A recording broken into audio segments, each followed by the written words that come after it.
Hi friends, welcome back to princess kitchen. ఈరోజు మన special వీడియోలో బెండకాయ గుడ్డు పులుసు రెసిపీ మీతో షేర్ చేసుకోబోతున్నాను ఫ్రెండ్స్. చాలా రుచికరంగా ఉండిద్ది ఈ combination recipe. Veg and non veg ప్రియులు అందరూ కూడా ఈ రెసిపీని ఇష్టపడతారు. నా స్టైల్లో వండి పెట్టండి, మళ్ళీ మళ్ళీ ఇలానే ప్రిపేర్ చేసి పెట్టండి అంటారు ఇంట్లో అందరూ. సో ఇంకా లేట్ చేయకుండా ప్రాసెస్ ఏంటో చూసేసుకుందామా? చాలు. ముందుగా ఎగ్స్ బాయిల్ చేసుకుందాము. దానికోసం ఒక వెసెల్‌లో ఎగ్స్ మునిగేంత వరకు వాటర్ పోయండి. కొంచెం ఉప్పు యాడ్ చేసి హై ఫ్లేమ్‌లో ఈ ఎగ్స్ అన్నిటిని కూడా ఉడికించండి. సో, ఈ టైంలో మనం కర్రీ ప్రిపరేషన్ చూసుకుందాము. దానికోసం స్టవ్ ఆన్ చేసుకొని ఒక కుక్కర్‌లో 1 టేబుల్ స్పూన్ ఆయిల్, సన్నగా తరుక్కున్న ఉల్లిపాయ ముక్కలు, ఒకటి పెద్ద సైజ్ వేసి లైట్‌గా సాటే చేయండి. కొంచెం ఉప్పు యాడ్ చేయండి. ఉల్లిపాయలనేవి తొందరగా ఫ్రై అవ్వడం జరుగుతది. సో, ఇలా సాటే చేసుకునే ప్రాసెస్ మధ్యలోనే మనము దీనికి కావాల్సిన మసాలా ప్రిపేర్ చేద్దాము. దానికోసం ఒకటి పెద్ద సైజ్ టమోటాని రఫ్లీ చాప్ చేసుకుంటున్నాము. నెక్స్ట్ పచ్చి కొబ్బరి పేస్ట్ 1 టేబుల్ స్పూన్, అల్లం వెల్లుల్లి paste 1 teaspoon. Homemade prepare చేయండి, చాలా టేస్టీగా ఉండిద్ది. ఈ ప్రాసెస్‌లోనే మనకి ఆనియన్స్ అనేవి ఫ్రై అయిపోవడం జరిగింది. ఇప్పుడు ఈ ప్రిపేర్ చేసుకున్న మసాలా అందులో యాడ్ చేసుకుందాము. ఇందులో పచ్చి వాసన పోయి అండ్ టొమాటోస్ కుక్ అయ్యేంత వరకు హై ఫ్లేమ్‌లో ఫ్రై చేసుకుందాము. నెక్స్ట్ సన్నగా తరుక్కున్న కొత్తిమీర యాడ్ చేస్తున్నానండి. సో, ఇక్కడ కొత్తిమీర కట్ చేసేసుకుంటున్నాను. ఇలా కట్ చేసేసుకున్న కొత్తిమీరని కూడా ఇందులో యాడ్ చేసుకొని హై ఫ్లేమ్‌లో ఫ్రై చేసుకుందాము. ఒక రెబ్బ కరివేపాకు కూడా వేసి.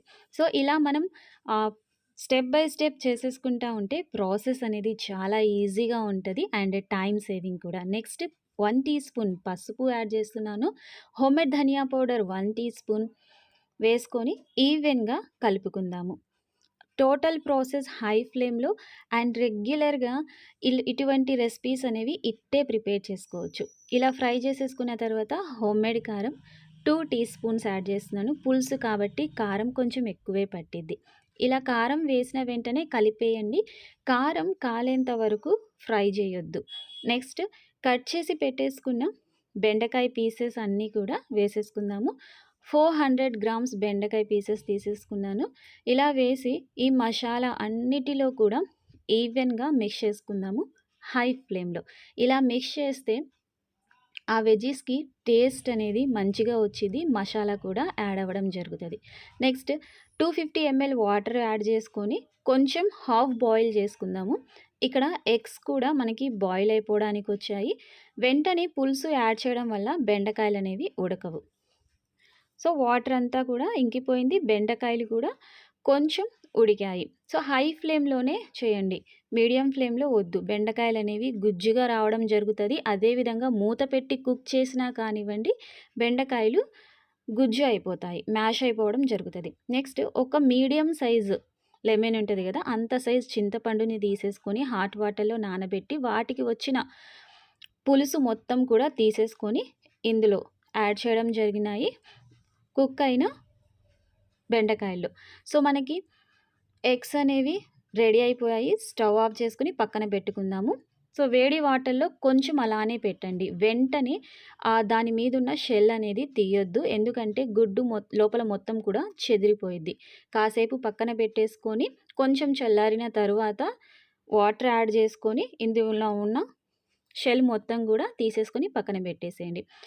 నెక్స్ట్ వీటి మొత్తానికి కూడా కొంచెం ఘాట్లు పెట్టండి. అంటే ఆ పులుసు రుచి అనేది ఎగ్స్ లోపలికి కూడా పోవడానికి. ఇలా బాయిల్ చేసేసుకొని షెల్స్ మొత్తం తీసేసుకున్న ఎగ్స్ మొత్తాన్ని కూడా బెండకాయ పులుసులో యాడ్ చేసేసుకున్నాను. ఒక్కసారి హై ఫ్లేమ్‌లో కుక్ చేయండి. మళ్ళీ వీటికి ఫ్లేమ్ మీడియం చేసి కుక్ చేయాల్సిన అవసరం లేదు. సో, మనం ఇక్కడ అల్యూమినియం పాత్రలో చేసుకున్నాం కాబట్టి పులుసు అనేది అల్యూమినియం పాత్రలో ఉండకూడదు. కాబట్టి దీన్ని వేరొక పాత్రలో మార్చడం జరుగుతుంది. అండ్ ఇక్కడ వేడి వేడి అన్నం కూడా రెడీ అయిపోయింది. సో, ఇలా ఒక్కసారి తీసేసుకొని లైట్‌గా పెట్టేసేయండి. మనకి టేస్టీ బెండకాయ గుడ్డు పులుసు రెసిపీ రెడీ. వేడి వేడి అన్నంలో ఇలా పులుసు వేసేసుకొని తింటే కడుపు నిండా తినేసేయొచ్చండి. అందరూ కూడా చాలా టేస్టీగా ఉంది అంటారు. సరేనా? సో, ఈ రెసిపీని మీరు ఇంట్లో తప్పకుండా ప్రిపేర్ చేయండి. ఈ రెసిపీ మీకెలా అనిపించిందో కామెంట్ సెక్షన్‌లో నాతో షేర్ చేయండి. అండ్ ఈ రెసిపీకి లైక్ ఇవ్వడం మాత్రం మర్చిపోవద్దు. ఎందుకంటే మీ లైక్ అనేది నా నెక్స్ట్ వీడియోకి మోటివేషన్. మళ్ళీ ఇంకో కొత్త టేస్టీ రెసిపీతో మీ ముందుకొచ్చేస్తాను. అప్పటి వరకు థాంక్స్ ఫర్ వాచింగ్. బాయ్.